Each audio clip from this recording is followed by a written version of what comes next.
Hi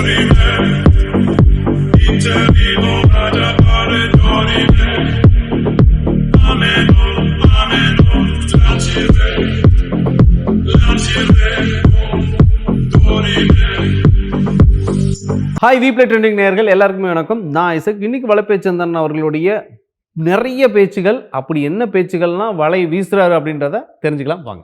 sir வணக்கம், எப்படி இருக்கீங்க சார்? நல்லா இருக்கேன். சார், இப்போது இந்த புது படங்களுடைய வரிசைகள் நிறைய இப்போ பார்த்தாச்சு. அதுக்கப்புறம் வந்துட்டு இந்த படங்களுடைய விமர்சனங்களும் சில நேரங்களில் ஏற்றத்தாழ்வுகளோடு தான் அமைஞ்சிருக்கு. இதெல்லாம் தொடர்ந்து ஒரு பக்கம் பரபரப்பாக சினிமாவை பற்றி பேசிகிட்டு இருக்கும்போது சினிமாக்குள்ளே இருக்கிறவரை என்ன பண்ணுறாரு, வேறு ஏதாவது பரபரப்பை மூட்டுவோமோ அப்படின்றதுக்காக ஒரு விஷயம் நடந்தது. பரந்தூரில் அப்படி என்ன நடந்தது, அங்கே அவர் போய் அங்கே என்ன பண்ணார். ஆனால் அதுக்கப்புறம் ஒரு விஷயம் வந்து தகவல் சோஷியல் மீடியாவில் பரவுது, 69 இல்லை 70 தலைவா அப்படின்ற மாதிரி ஒரு விஷயம் பேசுகிறாங்க. இதெல்லாம் எங்களுக்கு நிறைய விளக்கங்களோட எங்களுக்கு தெளிவான ஒரு விளக்கங்களை சொல்லுங்கள். விஜயனுடைய பரந்தூர் விசிட்டு கேட்குறீங்க, அது பரபரப்புக்காக பண்ணதா சொல்லுங்க. அவர் வந்து இந்த நாட்டு நலனுக்காக பண்ணதா இருக்காரு. நீங்க என்னென்ன பரபரப்புங்கிறீங்க? ஓகே.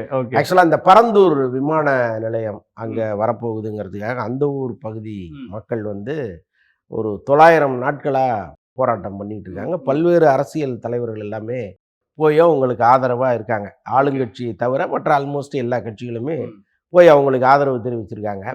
அவங்க சொல்கிறது என்னென்னா, இங்கே நீர்நிலைகள் இருக்குது, எங்களுடைய வாழ்வாதாரங்கள் இருக்குது, எங்களுடைய விவசாயம் இருக்குது, இது எல்லாத்தையும் விட்டுட்டு இன்னொரு இடத்துக்கு போக சொன்னால் நாங்கள் எப்படி போக முடியும், அதனால் பரந்தூர் விமான நிலையத்தை இங்கே நீங்கள் அமைக்கக்கூடாது அப்படின்னு அவங்க ஒரு பெரிய போராட்டம் பண்ணிக்கிட்டு இருக்காங்க. தொடர்ந்து அரசும் அவங்களோட பேச்சுவார்த்தை நடத்திக்கிட்டு இருக்கு. உங்களுக்கு என்னென்ன தேவைகளோ அதை நாங்கள் பண்ணித்தரோம், நீங்கள் வந்து காலத்தின் தேவை கருதி நீங்கள் இங்கேருந்து கிளம்பி தான் ஆகணுங்கிற மாதிரி அதிகாரிகளும் ஒரு பக்கம் பேசிகிட்டு இருக்காங்க. பட் பல அரசியல் தலைவர்கள் இன்றைக்கி அவங்களுக்கு சப்போர்ட் பண்ணிகிட்டு இருக்கிற சூழலில் நாமளும் வந்து ஒரு அரசியல் தலைவராகிட்டோம், நாமளும் சப்போர்ட் பண்ணணும் அப்படிங்கிறதுனால விஜய் அங்கே போயிருக்காரு.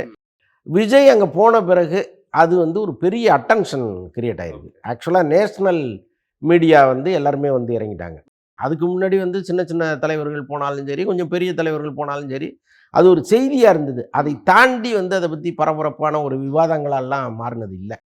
நேற்றுலாம் பார்த்திங்கன்னா ஆல்மோஸ்ட் எல்லா செய்தி சேனல்கள்லேயும் அதுதான் ஒரு மிகப்பெரிய விவாதமாக மாறிச்சு. அதான் இப்போ விஜய்ங்கிற ஒரு சினிமா ஸ்டார் வந்து இதில் இறங்கும் பொழுது ஒரு பொதுநலன் சார்ந்த ஒரு விஷயமா இருந்தால் கூட அவர் ஒரு சினிமாக்காரராக தான் பார்க்குறாங்களோன்னு கூட நமக்கு தோணுச்சு.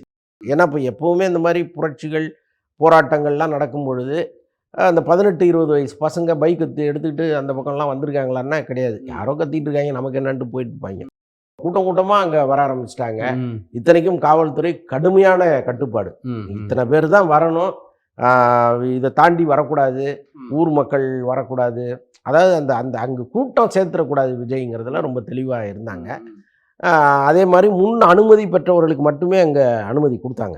ஆக்சுவலாக அவங்களுக்கு எல்லாமே ஒரு அனுமதி சீட்டு மாதிரி கொடுத்து அவங்கள அந்த ஊருக்குள்ளேயே அலோவ் பண்ணாங்க அந்த நிகழ்ச்சி நடக்கிற இடத்துல. ஸோ இப்படி ஒரு ரெஸ்ட்ரிக்ஷன் இருந்தாலும் விஜய் வந்து அவருடைய கேரவானில் அப்படியே திறந்த மாதிரி மேலே நின்று எல்லாரையும் பார்த்து கையசிச்சு அங்கேருந்து பேசி, அதில் ஒரு சின்ன சிற்றுரை தான் அது. ஆக்சுவலாக மாநாட்டில் பேசின மாதிரி ஒரு லெங்க்தியான உரையெல்லாம் கிடையாது. அதிகபட்சம் போனீங்கன்னா ஒரு 10 நிமிஷம் பேசியிருப்பார். அதில் வந்து நிறைய விஷயங்களை அதில் அவர் பேசினார். முக்கியமாக அவர் வந்து ஆளுங்கட்சிக்கு எதிராக பேசினது என்னென்னா, இங்கு விமான நிலையம் வர்றதுனால ஆளுங்கட்சிக்கு ஒரு பெரிய ஆதாயம் இருக்குது. ஸோ அதனால தான் வந்து இங்கே கொண்டு வரதுக்கு அவங்க ரொம்ப ஸ்ட்ராங்காக ஒரு முடிவு எடுத்திருக்காங்க. இது நடக்கக்கூடாது, நான் மீண்டும் வந்து இந்த ஏகனாபுரத்தில் இருக்கிற மக்களை சந்திப்பேன். ஏன்னா இப்போ ஏகனாபுரத்துக்கு அவர் போகக்கூடாதுன்னு ஒரு தடை விதிச்சிட்டாங்க, நீங்கள் அங்கே உள்ளே போகக்கூடாது அப்படின்ட்டு. ஸோ அதனால் நிச்சயமாக நான் வந்து உங்களை மீட் பண்ணுறேன் அப்படின்னு அவர் சொல்லியிருக்காரு. அப்புறம் அந்த போராட்ட குழு தலைவர்களை மட்டும் சந்தித்து அவங்க கொடுத்த அந்த கிரீன் சால்வை எல்லாம் போட்டாங்க. விவசாயிகள் சங்கம் எப்பவுமே அந்த மாதிரி ஒரு சால்வையை போட்டாங்க, அதை ஏற்றிட்டாரு. ஸோ இப்படி அவருடைய அரசியல் வருகைங்கிறது ஒரு பரபரப்பான செய்தியாக மாறி இருக்கு. இதை தாண்டி என்ன நடக்கும்னு நமக்கு தெரியல. ஏன்னா இப்போ ஒரு அரசு நினைக்கிது ஒரு நிலத்தை கையகப்படுத்தணும்னு அது நினச்சிதுன்னா கட்டாயமாக அது நடக்கும் அங்கே. அப்புறம் அதே மாதிரி விஜய் என்ன சொல்கிறாருன்னா, நான் வந்து வளர்ச்சி திட்டங்களுக்கு எதிரானவங்க கிடையாது, வளர்ச்சி நாட்டின் அவசியம், ஆனால் அந்த வளர்ச்சி இந்த இடத்துல நடக்கணுமா அப்படின்னு அவர் கேட்குறாரு. இந்த விமான நிலையத்தை வேற ஒரு இடத்துல பண்ணுங்க, இங்கே எதுக்கு பண்ணுறீங்க அப்படின்னு கேட்குறாரு. அந்த வேற இடம் எதுங்கிறத அவர் சொல்லலை. நான் என்ன சொல்கிறேன், இப்போ இவ்வளோ பெரிய ஒரு செய்தியை அவர் சொல்லும் பொழுது இதற்கு தகுதியான இடங்கள் இங்கெங்கே இருக்கு அப்படிங்கிறத சொல்லணும்ல. சொல்லணும், கண்டிப்பா சொல்லணும். அதை சொல்லாம விட்டுட்டது ஒரு பெரிய குறையா எனக்கு தோணுச்சு. ஆனா அங்க ஒரு சூழல் வந்து அவர் வந்து அங்க உள்ள இடங்களுக்கும் அங்க உள்ள வாழ்வாதாரத்தில் உள்ள மக்களை இப்படியெல்லாம் வந்து தன்னை, அதாவது நம்ம இடத்த நம்ம பாதுகாத்துக்கணும், இதுக்கெல்லாம் வந்து பாதுகாப்புக்கு யார் வராங்களோ இல்லையோ நான் வருவேன் அப்படின்ற ஒரு தன்னம்பிக்கையான ஒரு பேச்சுக்கள். ஆனால் இருந்தாலும் ஒரு தாக்கம் வந்து அவருடைய இதில் கூத்தாடிகள் அப்படின்ற ஒரு விஷயத்தை வந்து மையப்படுத்தியே முதல் தடவை மாநாட்டிலையும் அந்த வார்த்தைகள் அதிகமாக பயன்படுத்தப்பட்டுச்சு. இந்த தடவையும் பார்த்தீங்கன்னா அந்த வார்த்தைகளை பயன்படுத்துது. அப்போ வந்து புரட்சித் தலைவர் அவர்கள் கூட இந்த முன்னோடியாக சில விஷயங்கள் எப்படியெல்லாம் வந்து அந்த கலைத்துறையில் அவருடைய பயணம் தொடங்குது, அதுக்கப்புறம் மக்களுக்காக எப்படி ஒரு பயனுள்ளதாக மாறினார். ஸோ இதெல்லாம் வந்து தொடர்ச்சியாக இதை எடுத்து பேசக்கூடிய சூழல் வந்து அங்கே இருந்தது.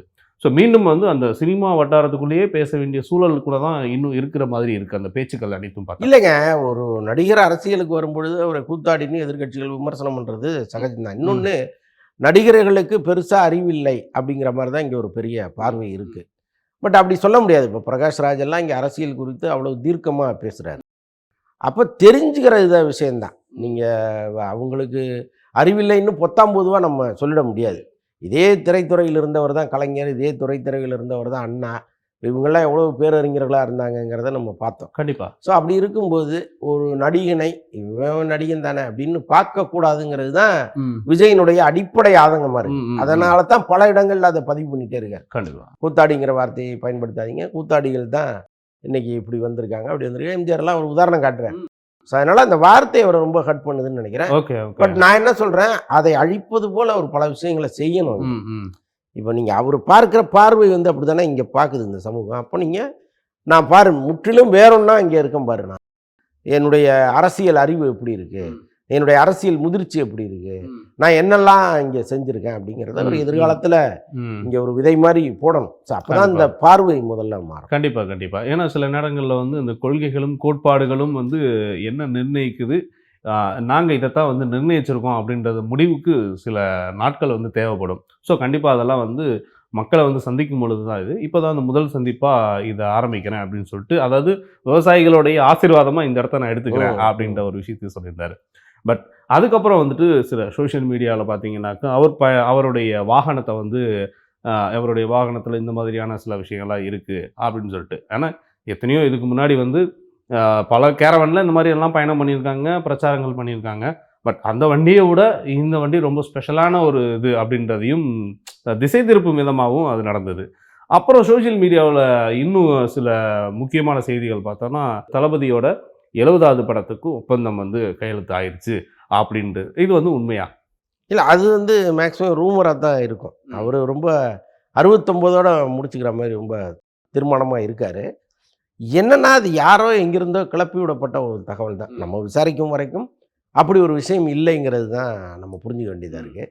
இன்னொன்று, இந்த படத்தையே அவர் வந்து இப்போ நேரம் இல்லை எனக்கு, அதனால் கொஞ்சம் மார்ச்சோட முடிச்சிருங்கிற மாதிரி தான் அவர் சொல்லியிருக்காரு.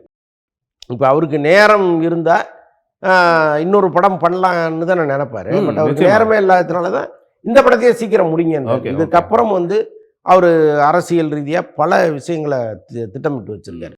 இப்போ தான் இந்த சுற்றுப்பயணங்கள், மாநாடுகள் நிறையா பிளான் பண்ணி வச்சுருக்காரு. ஸோ அப்படி இருக்கும்போது இன்னொரு படம் பண்ணுவதற்கு சூழல் இல்லை. யாரோ ஒரு வதந்தியாக அதை கிளப்பி விட்டுருக்காங்க. அதுவும் தெளிவான ஒரு விஷயங்கள், அதாவது கோட்டுடைய 2ஆம் பாகமாக இருக்கலாம் அல்லது லியோவோட 2ஆம் பாகமாக இருக்கலாம் அப்படின்ற ஒரு குறிப்பிட்டு வர சோசியல் மீடியாவில் பரவாயில்ல. பொய்க்கு என்ன கண்ட இடத்துல சிறகு முளைச்சிக்க வேண்டியது. ஓகே, உண்மைக்கு தான் சில அளவுகள் இருக்கு, பொய்க்கு அதெல்லாம் கிடையாது. Okay okay. இல்லை, அஜித்தை பொறுத்த அளவுக்கு முழுக்க முழுக்க ஒரு ரேஸுக்கு போயிடல. ஒரு பக்கம் சினிமா, இன்னொரு பக்கம் ரேஸுன்னு இருக்காரு. பட்டு பாலாவினுடைய ஒரு வழக்கமான படத்தில் இதுவும் ஒன்று, அவ்வளோதான். இதில் வந்து ஒரு வேற புதிய முயற்சியும் ஒன்றும் எடுக்கல. இல்லை, தமிழ் படங்களை பொறுத்த அளவுக்கு மதகஜராஜா தான். ஏன்னா ஒரு 12 வருஷம் கழித்து வந்த ஒரு படம்.